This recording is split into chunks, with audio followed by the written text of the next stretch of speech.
Let me know in the comment section below, guys, if you agree with my thoughts on Monday Night Raw, because they gave us storyline progression, pay-per-view progression, character progression, entertaining matches, entertaining segments, and overall a good show. I thought the WWE were on the ball here. In the opener, they gave a very respectful silence to a great legend in the WWE, Ultimate Warrior. They showed video packages of great moments by Ultimate Warrior throughout the night, mentions from the commentators. I thought that was really nice of the WWE. We even had a sighting of Vince McMahon. Yes, I'm still waiting to see if Vince McMahon is going to get involved in a Triple H storyline, as Triple H, in a way, is overusing his power to take down the likes of The Shield, as we're seeing tonight, Daniel Bryan, or if it's just going to go on with Triple H using his power as the authority figure in the WWE. Following that very respectful opener, the WWE start a #1 contendership tournament for the Intercontinental Championship. And with the wrestlers involved in this tournament, I really wouldn't mind seeing any of them going through to Extreme Rules to face Biggie Langston. And with the first match, we had Rob Van Dam defeating Del Rio. Well, you didn't really think Del Rio was going to win, did you?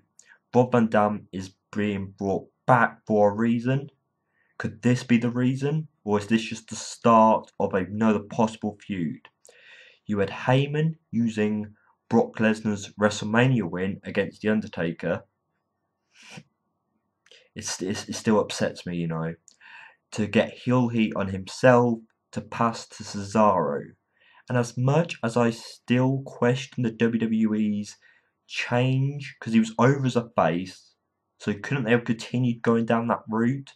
Not saying putting him with Heyman is a bad idea, but when he's over as a face, getting the reaction that he deserves or has been built up over time, they could have kept going with that.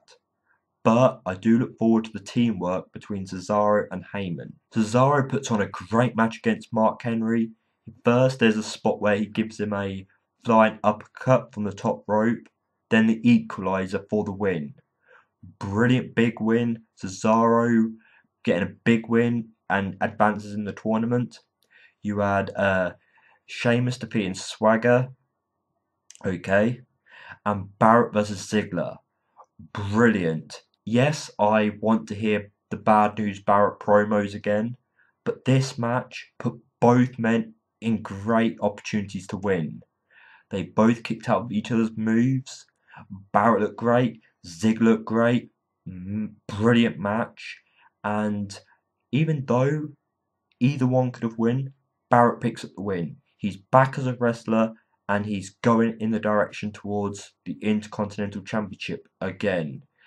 As long as, if this is the direction they're going to go in, because like I said, any of these men could advance and win, and I wouldn't mind. If it's going to be Barrett, it's a shame he's going up the Intercontinental, but if this run works, hopefully he'll advance from that. As for Ziggler, Ziggler did not win this match, but one, he looks good. He may not make it to Extreme Rules, but it's good that Ziggler's there to put on great matches, great spots, even though some fans are crying out for more from Ziggler. So even though they lost at WrestleMania in the pre-show, Ryback will defeat the Rhodes brothers. And for what the commentator said, this could be the start to build up a #1 contendership for the tag team championships. As much as I want to praise Ryback to be this really strong heel team going forward, it's a bit delayed now, and I'd prefer seeing a bigger tag team tournament, just not Ryback on their own. Following Paige defeating AJ to become the new Divas champion, AJ won on Raw to demand her rematch, demand her championship back. So instead, she defeats Alicia Fox. And when I saw Paige locking in that submission move, the first diva that came to mind was Emma. Yes, on NXT, these two have had a feud, put on good matches, But to see them in a submission match, a Divas submission match for the Divas Championship, yes, at the minute, as we're going to hear, Emma's not in a place where you could take her seriously as a Divas Champion. But from what you've seen on NXT, it's a good match. And JBL pulled a funny by saying, couldn't Paige afford a tan? Leave her alone. That's just her look, and she looks damn good at it. Rusev defeats Xavier Woods and then takes down R-Truth.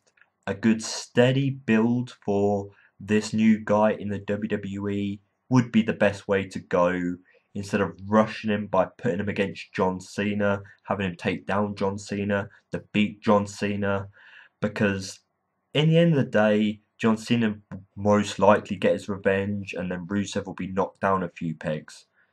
Reminds me of someone.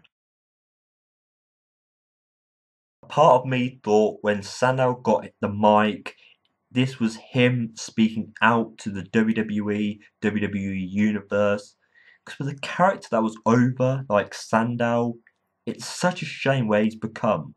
We were all hoping for better things for Sandow, not being in the ring, losing much of the match, and then when it's time for him to speak out, to get knocked out by Big Show. But if that was a match, isn't that meaning Sandow won by count out after Big Show left? Or Big Show winning because Sandow got knocked out? While watching the WWE and then reviewing it, I've always gave credit to the John Cena and Bray Wyatt segments. But when John Cena tries to be funny, it fails badly. Bray Wyatt starts talking about wanting one more match against John Cena before slaying him. Brilliant.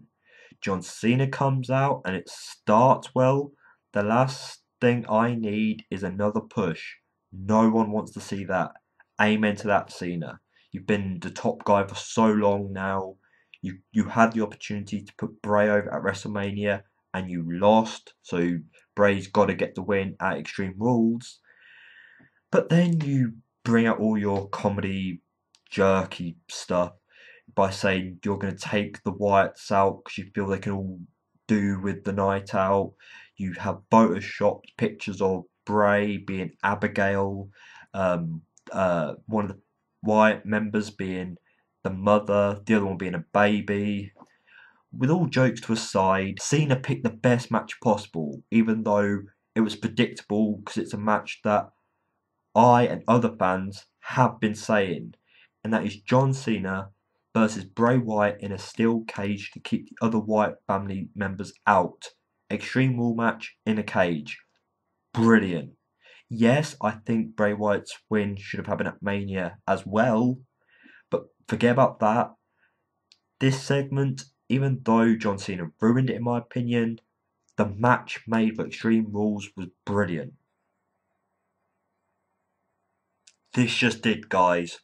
Fandango and Summer Rae are finished. They broke up via Twitter. I know, the WWE using social media to break up. Well, I never.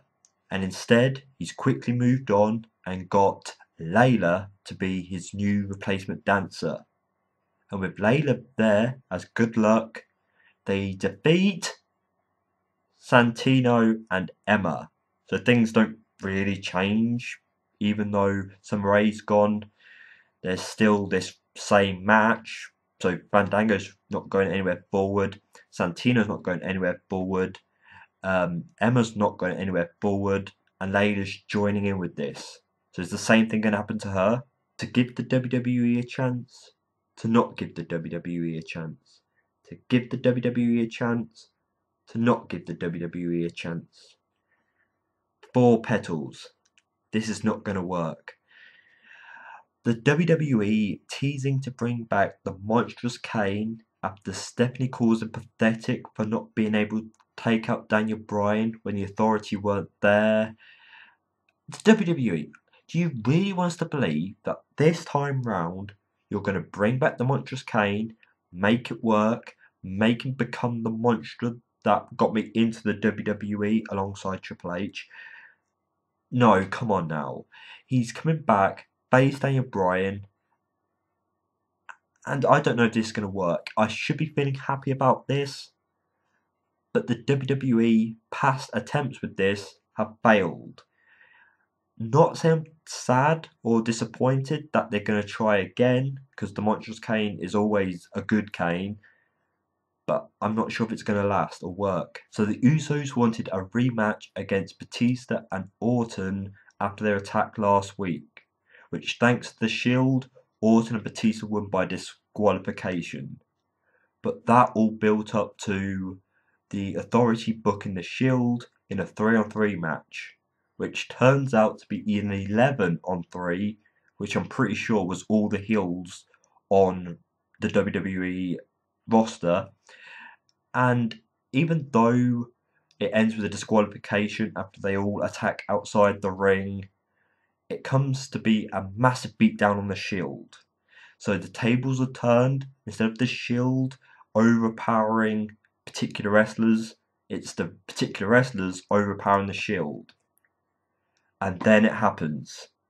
The Evolution theme, which sounds very familiar. Something to do with the British Fist.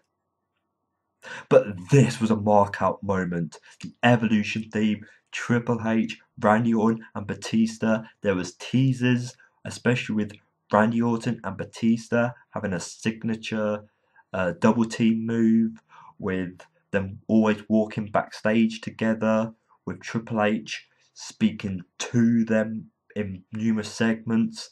It came down to this. Yes, they wanted a rematch for the World Heavyweight Championship, so I'm not sure where they're going to go with that idea.